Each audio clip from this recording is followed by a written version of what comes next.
जय हिंद दोस्तों, कैसे हैं आप सब लोग। आशा करता हूँ आप सभी अच्छे होंगे। जो हम सीरीज़ चला रहे हैं दिग्दर्शिका सीरीज़ पॉलिटी की, आइए उसका आगे का चैप्टर आज हम पढ़ते हैं। आगे के जो क्वेश्चन हैं हमारे वो करते हैं। हमने 60 क्वेश्चन तो कंप्लीट कर लिए थे। चलिए 61वां क्वेश्चन करते हैं। भारतीय संविधान में कितनी अनुसूचियाँ हैं? सभी को पता है कितनी अनुसूचियाँ हैं भारतीय संविधान में? 12 अनुसूचियाँ हैं। ठीक है, मैं इसमें बता देता हूँ आपको।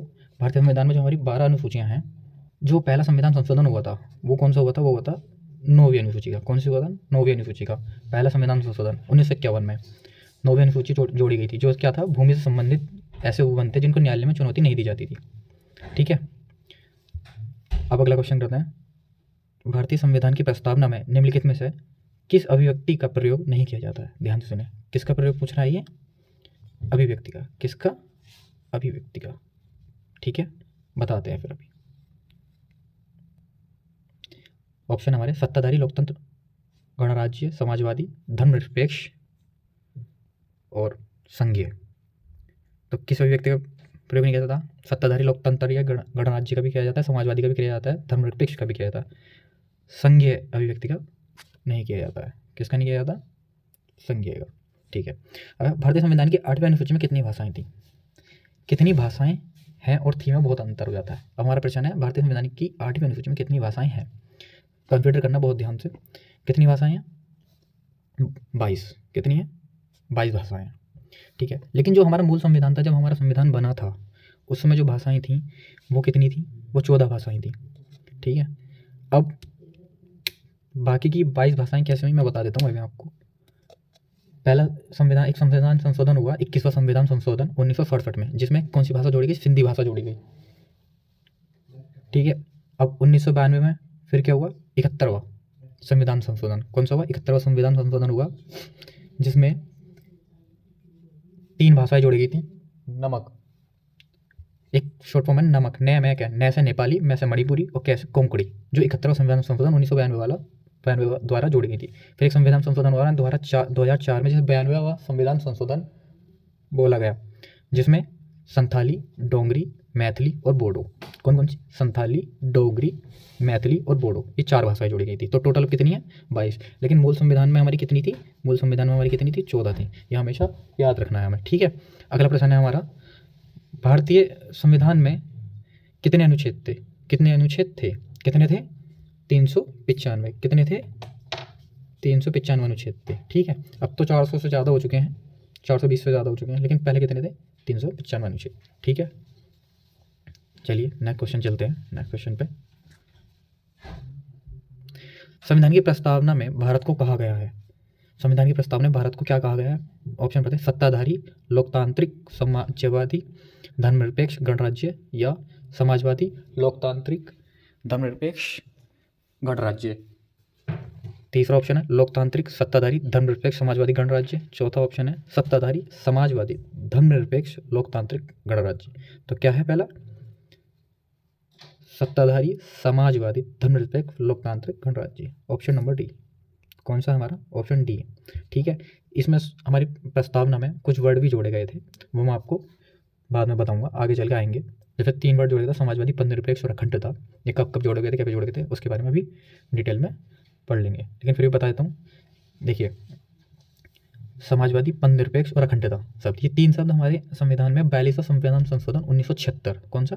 42वां संविधान संशोधन 1976 द्वारा जोड़े गए थे। मोस्टली आप लोगों को ये ध्यान रखना है, अगर आपसे कभी कोई शब्द जोड़ने की बात आ जाए, तो मोस्टली शब्द जो होते हैं वो 42वें संविधान संशोधन द्वारा जोड़े गए थे, और जो डिलीट का काम किया गया था, मतलब कुछ चीज़ें खत्म करी गई थी, वो 44वें संविधान संशोधन द्वारा की गई थी। ठीक है, ये आपको याद रखना है। अगला क्वेश्चन है, भारतीय संविधान की संघ सूची में विश्व की संख्या, किस सूची में? संघ सूची में। तो इसका उत्तर तो है 97, 97 थी। संघ सूची में कितने सब्जेक्ट हैं? 97 है। लेकिन मैं बता देता हूँ, जो हमारी सूची कितनी होती है? 3 सूची होती हैं। कौन सी? संघ सूची, राज्य सूची और समवर्ती सूची। ठीक है, इनमें अपने अपने इनके विषय आते हैं। संघ सूची में हमारे कितने विषय हैं? 97 विषय हैं। ठीक है, और राज्य सूची में कितने हैं? 61। ठीक, और समवर्ती सूची में 52 है। लेकिन ये थोड़ा सा अपडेट क्वेश्चन नहीं है, मैं अभी आपको बता देता हूँ। लेकिन अब संघ सूची में, इन्होंने उत्तर गलत दे रखा है। अब संघ सूची में 100 विषय। कितने हैं? 100 विषय। ठीक है, अब याद करके चलना, संघ सूची में कितने हैं? 100 विषय हैं। ठीक है, और राज्य सूची में कितने हैं? वो है 61। ठीक, और समवर्ती सूची में 52 है। ये तीनों सूचियाँ 7वीं अनुसूची के अंतर्गत आती है। कौन सी? संविधान की जो 7वीं अनुसूची है उसके अंदर ये तीनों सूचियाँ होती हैं। ये हमें याद रखना और ये नोट करते रहना। मैं आपको अब तो नोट नहीं करवा रहा हूँ, अभी जब आगे क्लास लेंगे तब पढ़ देंगे। अभी फिलहाल नोट करते रहिए आप लोग, ठीक है। अगला क्वेश्चन करते हैं। हमारे संविधान में राज्य नीति निर्देशक सिद्धांत की अवधारणा कहाँ के संविधान से ली गई थी? क्या की बात करें? DPSP की, directive principle of state policy, ठीक है। ये कहाँ से लिए गए थे DPSP? बताइए। USA, Canada, USSR, Ireland. ये लिए गए थे हमारे आयरलैंड से। कहाँ से लिए गए थे भैया? आयरलैंड से लिए गए थे। राज्य की नीति के निर्देशक सिद्धांत की अवधारणा कहाँ से ली गई थी? आयरलैंड से ली गई थी। अब बात करते हैं कनाडा से क्या लिया गया था। कनाडा से लिया गया था संघात्मक व्यवस्था और केंद्र व राज्य के संबंध। कनाडा से क्या लिया गया था? संघात्मक व्यवस्था और केंद्र व राज्य के संबंध, ठीक। USA से क्या लिया गया था? USA से क्या लिया गया था बताइए? USA में बता दो, नोट करिए। फंडामेंटल राइट्स, जिसे मौलिक अधिकार बोलते हैं, वित्तीय आपात, न्यायिक पुनर्विलोकन की प्रक्रिया, ठीक, और उप राष्ट्रपति का पद, और हमारी जो प्रस्तावना है संविधान की उसका विचार। कहाँ से लिया गया था? USA से। दोबारा बता रहा हूँ, फंडामेंटल राइट्स, ठीक है, वित्तीय आपात, न्यायिक पुनर्विलोकन की प्रक्रिया, उप राष्ट्रपति का पद और प्रस्तावना का विचार, ये हमारे USA से लिया गया था। और रूस से क्या लिया गया था? रूस से लिए गए थे मौलिक कर्तव्य, फंडामेंटल ड्यूटीज़। क्या ली गई थी? मौलिक कर्तव्य, जो हमारी फंडामेंटल ड्यूटीज़, ठीक है। आगे चलते हैं। अगला क्वेश्चन है, हमारे संविधान की प्रस्तावना में कोई उल्लेख नहीं है। किस चीज़ का उल्लेख नहीं है हमारे संविधान की प्रस्तावना में? बताएंगे। न्याय का, भ्रातृत्व का, प्रतिष्ठा की समानता का, वैयक्तिक मताधिकार का। किसका नहीं है? वैयक्तिक मताधिकार का कोई उल्लेख नहीं है हमारे संविधान में, ठीक है। वैयक्तिक मताधिकार का कोई उल्लेख नहीं है, याद रखेंगे, ठीक। अब भारत में एकल नागरिकता की अवधारणा अपनाई गई है। भारत में एकल नागरिकता की अवधारणा कहाँ से ली गई है? एकल नागरिकता बताइए। इंग्लैंड से, USA से, कनाडा से, फ्रांस से। तो कहाँ पे ली गई है? इंग्लैंड से ली गई है एकल नागरिकता,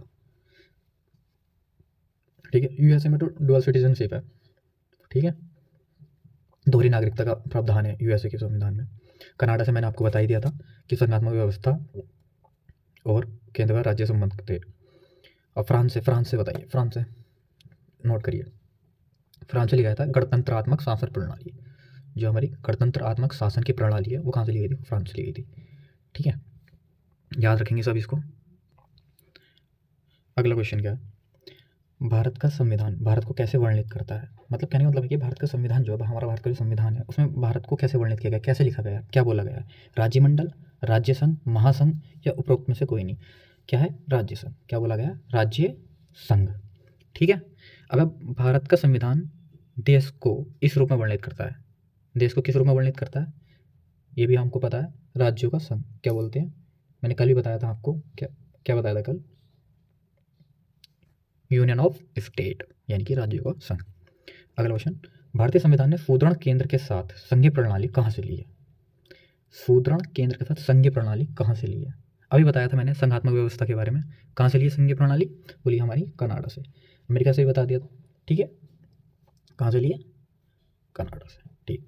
फ्रांस से क्या लिया था? गणतांत्रिक शासन प्रणाली। क्या लिया था? गणतंत्रात्मक शासन प्रणाली। याद रखेंगे सब, ठीक है। अगला क्वेश्चन करते हैं, भारत का संविधान अपने प्राधिकार किससे प्राप्त करता है? भारतीय स्वतंत्रता अधिनियम 1947 समाज के सभी वर्गों के लोगों द्वारा प्रतिनिधित्व, संविधान सभा, भारत की जनता, राष्ट्रपति और सर्वोच्च न्यायालय। कहाँ से करता है? कल ही बताया था मैंने क्वेश्चन। भारत की जनता। कहाँ से? भारत की जनता से। याद रखना, कहाँ से करता है? भारत की जनता से, ठीक है। भारतीय संविधान में न्यायिक समीक्षा का प्रावधान किस देश से लिया गया? अभी बताया था किस देश से लिया गया है? तो लिया गया है USA से। किस देश से लिया गया है? USA से लिया गया है, ठीक है। याद रखेंगे किस देश से लिया गया है? USA से लिया गया है, ठीक है, याद रखेंगे। अगला है, संविधान की उद्देशिका में समाजवादी पंथ निरपेक्ष शब्द किसके द्वारा जोड़े गए थे? समाजवादी और पंथ निरपेक्ष शब्द किसके द्वारा जोड़े गए थे? अभी मैंने आपको पीछे बताया था 65 नंबर क्वेश्चन में। कौन सा अमेंडमेंट था वो? कौन सा संशोधन था? 42वां संविधान संशोधन 1976। कौन सा था? 42वां संविधान संशोधन 1976, 70। ठीक है, याद रखेंगे। अब अगला क्वेश्चन, सर्वसत्ता संपन्न संसद की अवधारणा किस देश की देन है? सर्वसत्ता संपन्न संसद की अवधारणा किस देश की देन है? वो किसकी है? इंग्लैंड की। किसकी है? इंग्लैंड की देन है। ठीक है, याद रखेंगे, इंग्लैंड की देन है। ठीक, अगला क्वेश्चन, राष्ट्रपति द्वारा राज्यसभा के सदस्यों के नामांकन का नियम किस देश के संविधान से लिया गया है? ध्यान से पढ़ें, राष्ट्रपति द्वारा राज्यसभा के सदस्यों के नामांकन का नियम किस देश के संविधान से लिया गया है? ठीक है, ऑप्शन है संयुक्त राज्य अमेरिका, आयरलैंड, दक्षिण अफ्रीका, फ्रांस। तो ये लिया गया कहाँ से? आयरलैंड से। कहाँ से लिया गया? आयरलैंड से। ठीक है, याद रखेंगे कहाँ से लिया गया? आयरलैंड से। भारतीय संविधान में राष्ट्रपति के चुनाव की प्रणाली किस देश से ली गई है?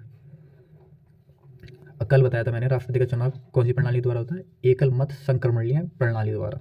ठीक है, वरीयता क्रम में जो होती है, उसके बारे में आगे बताएंगे। लेकिन ये बताइए, भारतीय संविधान में राष्ट्रपति के चुनाव की प्रणाली किस देश से ली गई है? बोलिए बोलिए बोलिए। ये है आयरलैंड से। कहाँ से ली गई है? ये भी आयरलैंड से ली गई है। ठीक है, भारतीय संविधान में समवर्ती सूची किसके संविधान से ली गई है? समवर्ती सूची का कहाँ से लिया गया था? ये चलिए बताते हैं। संयुक्त राज्य अमेरिका, कनाडा, जर्मनी, ऑस्ट्रेलिया। कहाँ से लिया गया? ये लिया गया ऑस्ट्रेलिया से। कहाँ से लिया गया? ऑस्ट्रेलिया से लिया गया। प्रस्तावना के अनुसार परम शक्ति किसके हाथों में होती है? संसद, संविधान, राष्ट्रपति, जनता। वो भी जनता द्वारा चुना जाता है हमारा। ठीक है, किसके द्वारा? जनता के द्वारा, जनता के द्वारा। ठीक है, भारत में सरकार की संसदीय प्रणाली इसलिए है क्योंकि संसदीय सरकार की प्रणाली किस लिए? क्योंकि लोकसभा को जनता द्वारा सीधे ही चुना जाता है। संसद संविधान में संशोधन कर सकती है, राज्यसभा को भंग नहीं किया जा सकता। लोकसभा में मंत्रिपरिषद उत्तरदायी होती है। लोकसभा में क्या होती है? मंत्रिपरिषद उत्तरदायी होती है। ठीक है, याद रखेंगे, लोकसभा में मंत्रिपरिषद उत्तरदायी होती है। क्या? भारत में सरकार की संसदीय प्रणाली इसलिए क्योंकि लोकसभा में मंत्रिपरिषद उत्तरदायी होती है। ठीक है, याद रखेंगे। चलिए नेक्स्ट क्वेश्चन पे चलते हैं। कहानी स्लाइड ये रही। चलिए, निम्न में से कौन सी भारतीय संविधान की विशेषता नहीं है? सरकार का संसदीय रूप, न्यायपालिका की स्वतंत्रता, सरकार का अध्यक्षात्मक रूप, ये संघीय सरकार।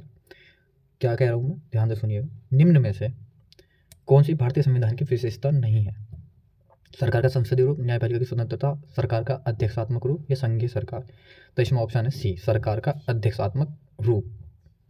ठीक है, ऑप्शन सी, सरकार का अध्यक्षात्मक रूप संविधान की विशेषता नहीं है। अब भारतीय संविधान में संघीय शब्द का प्रयोग कहाँ पर हुआ है? भाग 3 अनुच्छेद 368 संविधान में कहीं नहीं, प्रस्तावना में कहीं भी नहीं हुआ। संघीय शब्द का प्रयोग तो कहीं भी नहीं हुआ संविधान में, तो कहीं नहीं हुआ।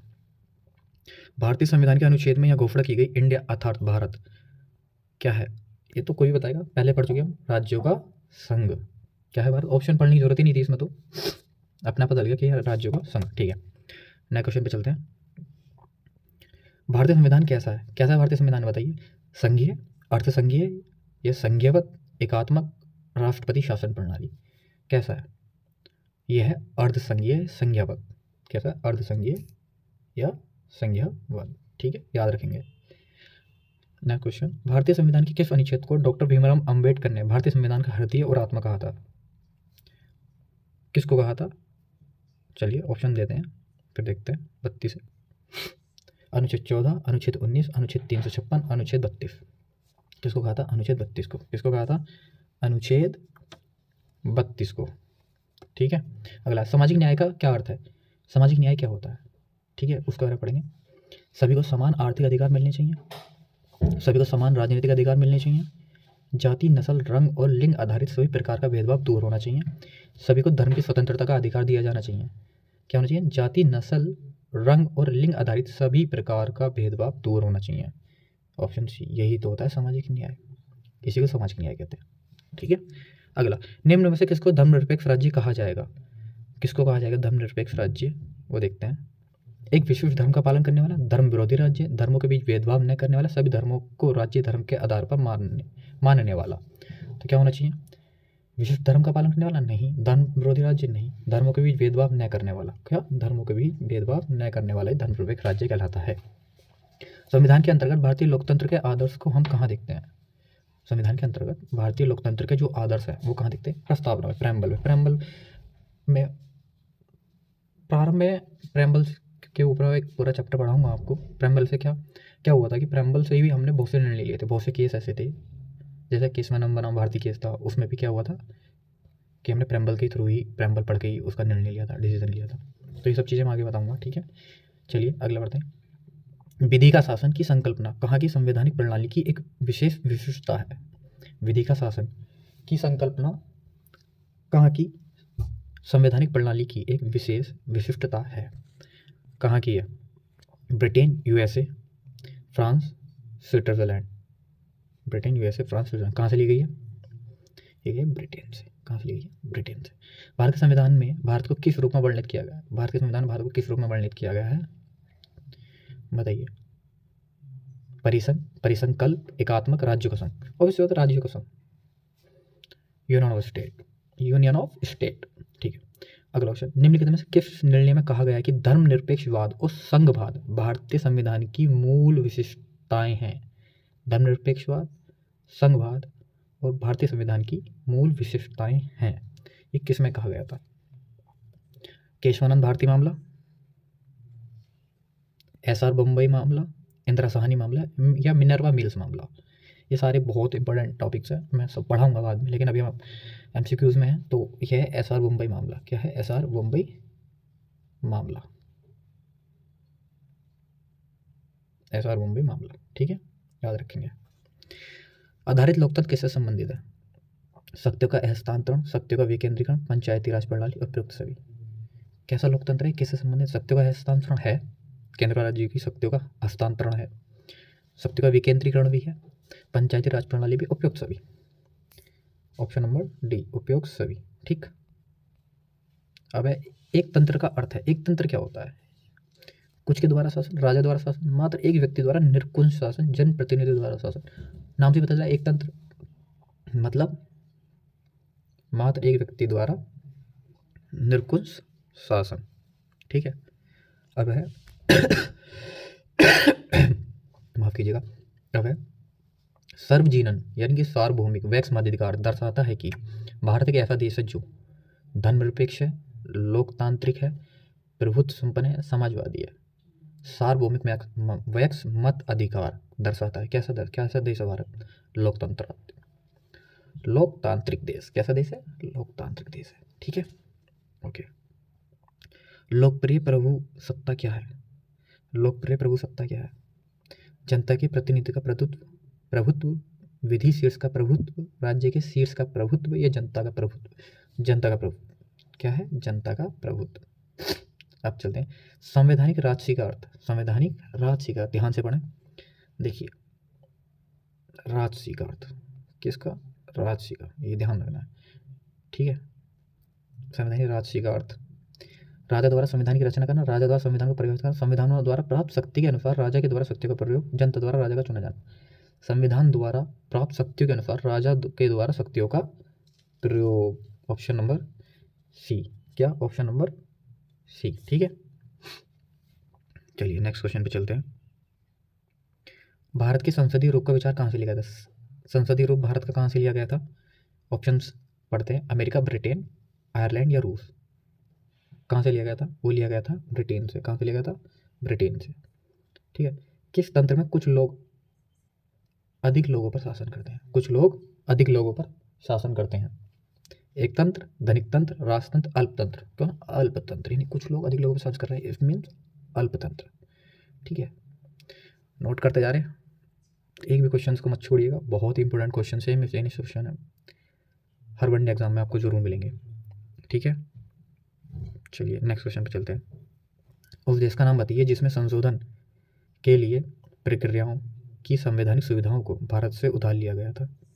अब तक तो हमने अपना जो संविधान था, ऐसा कहा जाता है कि हमने सब देशों से उधार लिया है, कुछ ना कुछ कहीं ना कहीं से लिया है। अब यहाँ भारत से भी, हमसे भी किसी ने लिया है, वो किसने लिया था? दक्षिण अफ्रीका ने। किसने लिया था? दक्षिण अफ्रीका ने, ठीक है। वो किसने लिया था? दक्षिण अफ्रीका ने लिया था। लोकतांत्रिक संस्थाओं के विकास के लिए कौन सा कारक आवश्यक है? लोकतांत्रिक संस्थाओं के विकास के लिए सशक्त सैन्य बल, व्यक्तिगत अधिकारों के प्रति सम्मान, एक दलीय व्यवस्था, एक कृषि अर्थव्यवस्था। तो क्या है? व्यक्तिगत अधिकारों के प्रति सम्मान, व्यक्तिगत अधिकारों के प्रति सम्मान। ठीक है, अगला चलिए क्वेश्चन।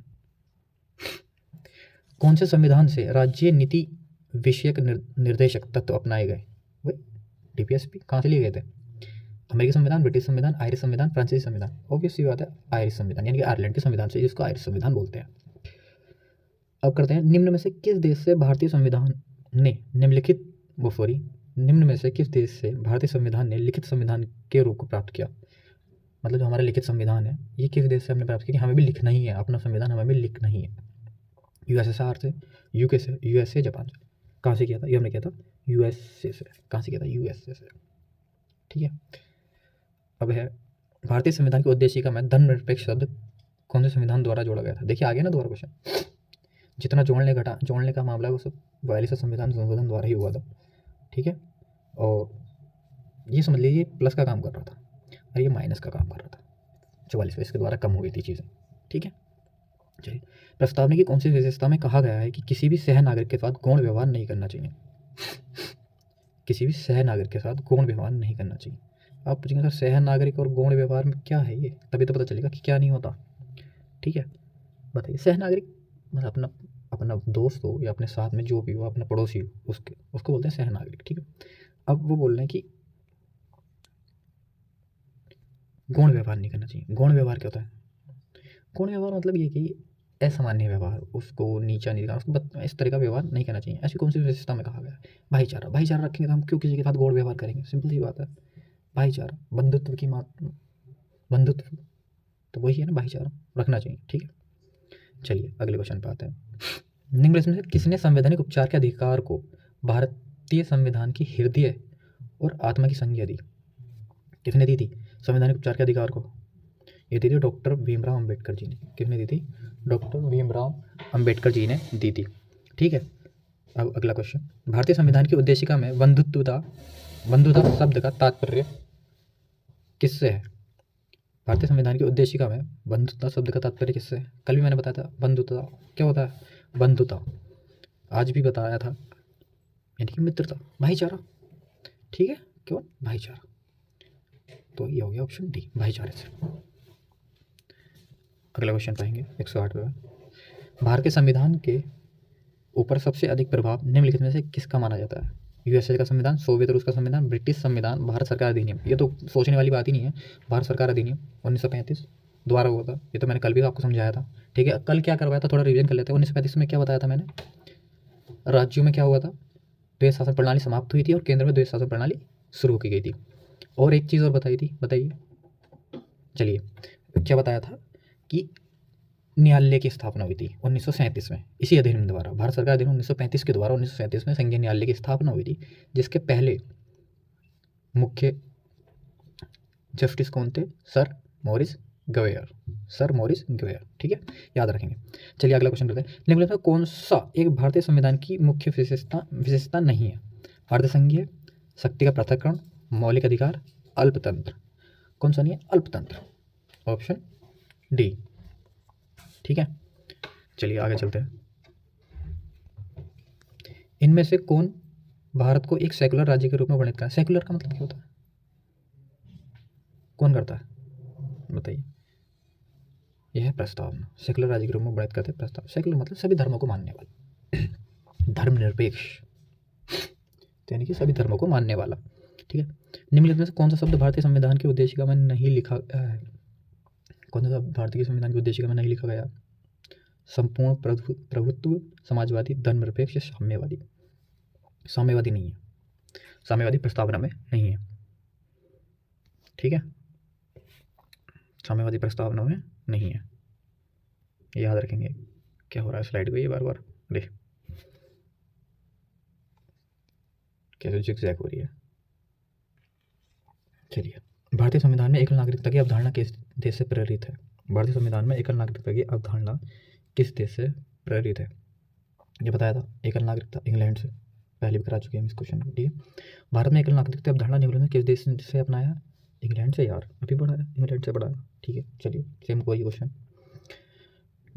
आनुवांशिकता निम्नलिखित में किस विधियों द्वारा प्राप्त की जा सकती है? जन्म द्वारा भी की जा सकती है, आनुवांशिकता द्वारा भी की जा सकती है, बचपन से पंजीयन द्वारा भी की जा सकती है, अनुरोध द्वारा नहीं की जा सकती। तो अनुरोध द्वारा नहीं की जा सकती, तो इसका पहला, दूसरा और तीसरा ठीक है। ठीक है, इसका पहला, दूसरा और ठीक है। जन्म द्वारा, आनुवांशिकता द्वारा, पंजीयन द्वारा, लेकिन अनुरोध द्वारा नहीं की जा सकती। ठीक। अगला, भारतीय संविधान की प्रस्तावना में उल्लिखित न्याय को किस रूप में स्वीकारा गया है? भारतीय संविधान की प्रस्तावना में उल्लिखित न्याय को किस प्रकार स्वीकारा गया? न्याय किस प्रकार का न्याय? संविधान में न्याय की बात हुई है, तो किस किस प्रकार का न्याय मिलना चाहिए उसके बारे में बात कर रहे हैं। राजनीतिक न्याय, आर्थिक न्याय, सामाजिक न्याय, ये सभी विकल्प सही है। राजनीतिक न्याय भी मिलना चाहिए, आर्थिक न्याय के लिए भी, सामाजिक न्याय के लिए भी, यानी कि सभी विकल्प सही है। तो इसका क्या होगा? इसका होगा सभी विकल्प सही है। ठीक। नागरिकता प्राप्त करने के लिए निर्धारित शर्त करने वाला सक्षम निकाय कौन सा है? मतलब नागरिकता प्राप्त करने उसके लिए क्या क्या शर्त होनी चाहिए? ये काम किस निकाय का है, कौन करता है? क्वेश्चन का कहने का मतलब ये है, चुनाव आयोग, राष्ट्रपति, संसद और विधानसभाएं, ये करती है हमारा संसद। किसी राज्य में काट छांट का भी काम हो, मतलब किसी राज्य की सीमा बढ़ानी है, किसी राज्य की सीमा कम करनी है, राज्य का नया नाम बदलना, ये सब भी संसद करती है। ठीक है। चलिए, कोई व्यक्ति भारतीय नागरिक नहीं होगा यदि वह विदेश से 5 वर्ष में से अधिक रहा हो, विदेशी न्यायालय द्वारा दंडित किया गया हो, स्वेच्छा दूसरे देश की नागरिकता ग्रहण कर चुका हो, या दूसरे देश में रोजगार स्वीकार कर चुका हो। तो देखिए, विदेश में 5 वर्ष अधिक रहा हो, कोई फर्क नहीं पड़ता, भारत का नागरिक रहेगा। विदेशी न्यायालय द्वारा दंडित किया हो, कोई दिक्कत नहीं है, दंड ही मिला है, सिंपल, अगर सिंपल दंड मिला तो उसमें कुछ नहीं होगा। स्वेच्छा से दूसरे देश की नागरिकता ग्रहण चुका हो, बस दूसरे देश की नागरिकता ग्रहण कर ली तो अब वो भारत का नागरिक नहीं रहेगा। अगर उसने किसी अन्य देश की नागरिकता ग्रहण कर ली तो भारत का नागरिक नहीं रहेगा। ठीक। अगला क्वेश्चन, भारतीय संविधान के निम्नलिखित में से किस अनुच्छेद द्वारा अस्पृश्यता समाप्त की गई थी? अस्पृश्यता किस अनुच्छेद द्वारा की गई थी? अनुच्छेद 17 द्वारा। किस अनुच्छेद द्वारा की गई थी? अनुच्छेद 17 द्वारा। अनुच्छेद 19 क्या है? अनुच्छेद 19 क्या है? वाक एवं अभिव्यक्ति की स्वतंत्रता। ठीक है, बोलने का अधिकार है, बताऊंगा आगे। अनुच्छेद 14 क्या? समानता का अधिकार। अनुच्छेद 18 क्या? उपाधियों का अंत। याद कर लेंगे सारा। ठीक है, 18 में उपाधियां हैं, उपाधियों का अंत है। 19 में वाक एवं बोलने की स्वतंत्रता, वाक एवं अभिव्यक्ति की स्वतंत्रता। ठीक है, और अनुच्छेद 14 में क्या? समानता का अधिकार। ठीक है। अगला, दोहरी नागरिकता निम्न से किसकी विशेषता है? एकात्मक सरकार की, संघीय सरकार की, संसदीय सरकार की, राष्ट्रपति शासित सरकार की। यह है दोहरी नागरिकता किसकी है? संसदीय सरकार, संघीय सरकार की, सॉरी, संघीय सरकार की। ठीक है, अगला क्वेश्चन पे चलते हैं।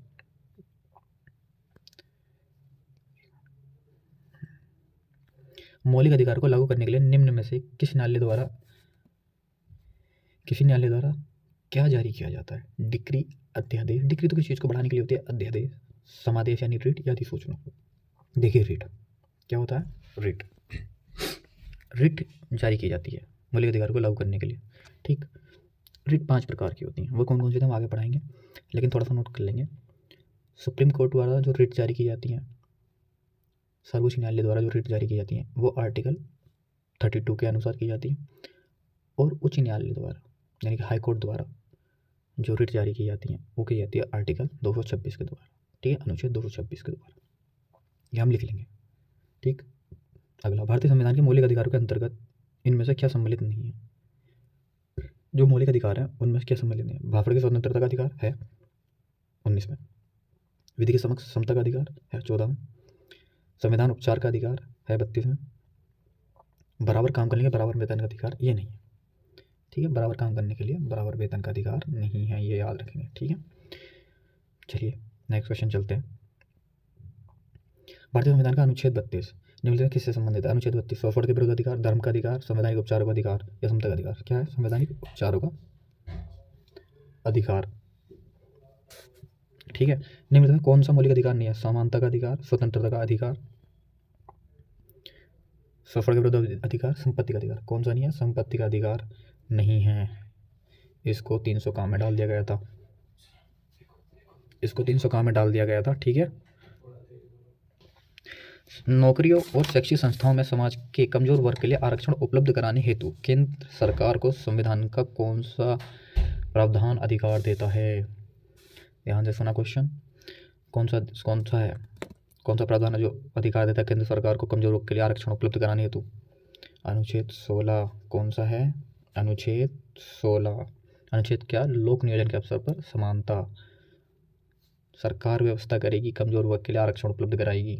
ठीक है। अनुच्छेद 14 क्या था, विधि की समता, विधियों का समान संरक्षण, विधियों के समान संरक्षण। अनुच्छेद 19 है बोलने की स्वतंत्रता, मैंने बता दिया था, वाक्य व व्यक्ति की स्वतंत्रता। और अनुच्छेद 46 क्या है, अनुच्छेद 46 है SC FT और अन्य दुर्बल वर्गों की, FT और SC एवं अन्य दुर्बल वर्गों की शिक्षा और आर्थिक संबंधी हितों की अभिवृद्धि। ठीक है, उनकी शिक्षा पर और आर्थिक संबंधी जितनी भी उनके मसले हैं उनके हितों के लिए। ये कौन सा आर्टिकल है, आर्टिकल 46 अनुच्छेद 46। ठीक है, याद रखेंगे, बहुत इंपॉर्टेंट आर्टिकल है ये। नागरिक समता का आशय, कानून के समक्ष समता, अवसर की समता, धन का समान वितरण या राज्य के मामलों में भागीदारी का समान अधिकार। तो ये है कानून के समक्ष समता। क्या है, कानून के समक्ष समता। ठीक, अब अगला पढ़ेंगे। निम्नलिखित में से कौन सा अधिकार एक राजनीतिक अधिकार है, स्वतंत्रता का अधिकार, चुनाव लड़ने का अधिकार, कानून के सामने समानता का अधिकार, जीवन का अधिकार। क्या, चुनाव लड़ने का अधिकार एक राजनीतिक अधिकार है, याद रखना। ठीक है, अगला बढ़ते हैं। निम्नलिखित अधिकारों में से वह कसौटी कौन सी है जिस पर संविधान के अनुच्छेद 15 में राज्य द्वारा भेदभाव वर्जित नहीं है। आर्टिकल 15 क्या कहता है जन्म, जाति, ठीक है, लिंग के आधार पर कोई भेदभाव नहीं किया जाएगा, लेकिन भाषा का उसमें कोई उल्लेख नहीं है। ठीक है, भाषा का कोई उल्लेख नहीं है। तो भाषा, भारतीय संविधान का अनुच्छेद 19 प्रदान करता है कितने प्रकार की होता है, 6 प्रकार की स्वतंत्रताएं, 7 प्रकार की, 8 प्रकार की, 9 प्रकार की। ये करता है 6 प्रकार की स्वतंत्रताएं। कितने प्रकार की, 6 प्रकार की स्वतंत्रताएं करता है। ठीक है,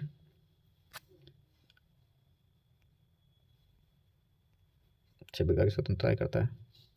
कौन कौन सी करता है, 6 प्रकार की करता है स्वतंत्रता। बता देता हूँ आपको 6 प्रकार की कौन कौन सी है। पहली है, लिखिए, वाक एवं अभिव्यक्ति की स्वतंत्रता, वाक एवं अभिव्यक्ति की स्वतंत्रता। दूसरी है संगठन बनाने का अधिकार।